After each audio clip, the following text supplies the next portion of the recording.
Cognitive biases वो systematic errors होते हैं जिनकी वजह से इन्वेस्टर्स और ट्रेडर्स इरैशनल डिसीजंस लेते हैं, जिसकी वजह से उनको लॉस होता है। ये जो बायसेस होते हैं ये मेनली जो अराइज होते हैं वो ब्रेन की टेंडेंसी से अराइज होते हैं कि भाई फटाफट से फटाफट शॉर्टकट लेना, इंफॉर्मेशन को ढंग से स्टडी ना करना और एकदम से बस एक्शन लेना बिना प्रॉपर प्लानिंग करे।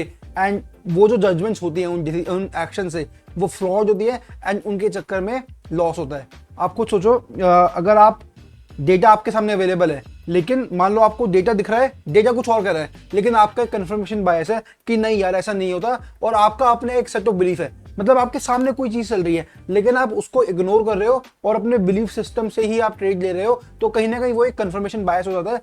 एंड अगर आप ऑब्वियसली अगर एक कंफर्मेशन बायस में अगर आप हो तो आपको एक ओवर कॉन्फिडेंस आ जाएगा अपने इन्वेस्टमेंट डिसीजंस पे। एंड वो ओवर कॉन्फिडेंस आपको हमेशा लॉस ही करवाएगा, हमेशा तो नहीं लेकिन मोस्टली लॉस ही करवाएगा।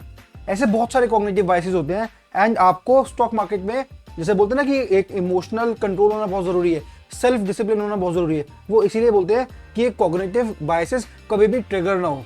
अब जैसे मैंने कंफर्मेशन बायस बताया, ऐसे और भी बायस होते हैं। जैसे आप मान लो कि आपको एकदम से आपको जो इन्फॉर्मेशन मिली आपने उस पर एक्ट कर दिया, मतलब आपने डिटेल में नहीं पढ़ा उस पर, आपको बस जो इन्फॉर्मेशन मिली उसके बेसिस पे एक्ट कर दिया। तो ये होता है कि अवेलेबिलिटी, कि भाई जो इन्फॉर्मेशन अवेलेबल थी उस पर आपने एक्ट कर दिया, डिटेल में नहीं पढ़ा एंड उसके चक्कर में भी बहुत ज्यादा नुकसान हो सकता है।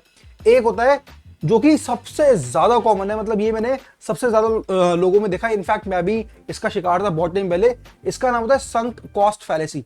इसका मतलब होता है कि आपने मान लो किसी भी शेयर में इन्वेस्ट करा और आपका बहुत टाइम बहुत पैसा लग गया उसके अंदर एंड अब वो दिख रहा है कि it is a losing opportunity, आपको उसको एग्जिट करना चाहिए, बट क्योंकि आपका बहुत टाइम लग गया है, बहुत पैसा लग गया है, तो आपको लगता है कि यार इस पे तो मैंने इतना काम करा है, इतनी रिसर्च करी, इतना टाइम हो गया, अब तो मैं कैसे इसे छोड़ दूं। तो ये बहुत सारे लोगों को ये वाला कॉग्निटिव बायस होता है and that's why emotional control is very much needed, क्योंकि if the analysis says to exit the position, आपको एग्जिट करनी चाहिए चाहे जितना मर्जी टाइम हो गया हो।